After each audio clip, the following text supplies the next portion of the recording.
Salut, je suis Emmanuel Boé et c'est un plaisir pour moi de vous retrouver dans ce nouveau numéro de notre chronique quotidienne, La Quotidienne.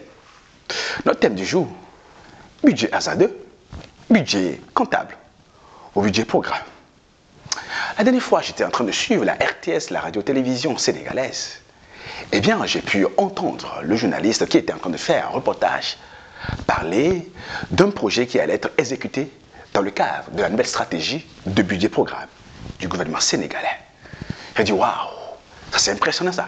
Les gouvernements maintenant, l'administration publique maintenant pense à avoir des budgets programmes. Mais lorsque j'essaie de regarder un petit peu dans nos entreprises, à commencer peut-être par moi-même, eh bien nous avons en général trois types de budgets. Budget hasardeux. Qu'est-ce que j'appelle un budget hasardeux? C'est un budget qu'on met en place sans que cela n'ait aucun lien de cause à effet avec les postes classiques comptables. Eh bien, on ne prévoit pas tout ce qu'il faut prévoir. Et c'est au milieu de l'année qu'on se dit, ah, on n'a pas prévu ça, ah, il faut le prévoir. Ensuite, il y a le budget comptable. Le budget comptable, c'est un budget qui, effectivement, tient en compte le plan de décaissement. On regarde un petit peu les différents postes, on s'assure de ce que, pour chaque poste, il y a des choses qui sont prévues. Et on a en tête le principe de la comptabilité double. Si nous prévoyons gagner de l'argent, naturellement, il faudra investir de l'argent. Si nous allons acheter telle chose, il faudra effectivement avoir un poste qui correspond à ça. On va sortir de l'argent pour ça. Il faut de l'investissement pour pouvoir faire de la production. Si nous espérons avoir du résultat, il faudra engager des charges. Donc voilà. Mais ceci dit, cela ne veut pas dire forcément que lorsqu'on a un budget comptable, on va pouvoir s'en sortir. D'ailleurs, le budget comptable nous oblige parfois à se dire, bon, on a fait 10 milliards l'année dernière, donc on va essayer de mettre 10% ou 15% pour ce poste de charge, par exemple. On a fait 5 millions en restauration l'année dernière. Bon, écoute, tout chaud étant qu'à ailleurs, bon, on va se dire, ben, tiens, on va faire 5 millions 500 ou bien 6 millions cette année. Mais pourquoi? Quel est le lien de cause à effet entre la stratégie que nous avons et ce budget que nous sommes en train de faire?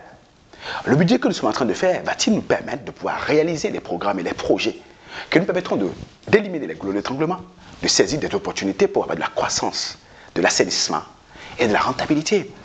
Le budget, c'est une ressource, c'est un ensemble de ressources qui doivent être mises à la disposition de projets précis. On parlera à ce moment-là de budget programme.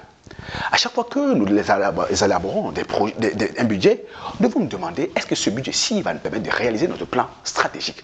Quel est le lien de cause à effet entre ce que nous avons prévu de dépenser et les dépenses et investissements que nous devons faire pour être sûr de ce que nos programmes et nos projets critiques d'élimination des goulots d'étranglement, de saisir des opportunités vont être réalisés pour pouvoir nous permettre d'avoir de la croissance et d'avoir de la pérennité.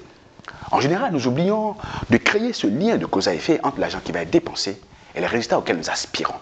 Et puis à la fin de la journée, on se rend compte qu'on n'a pas pu atteindre les objectifs tout simplement parce que l'argent n'était pas prévu.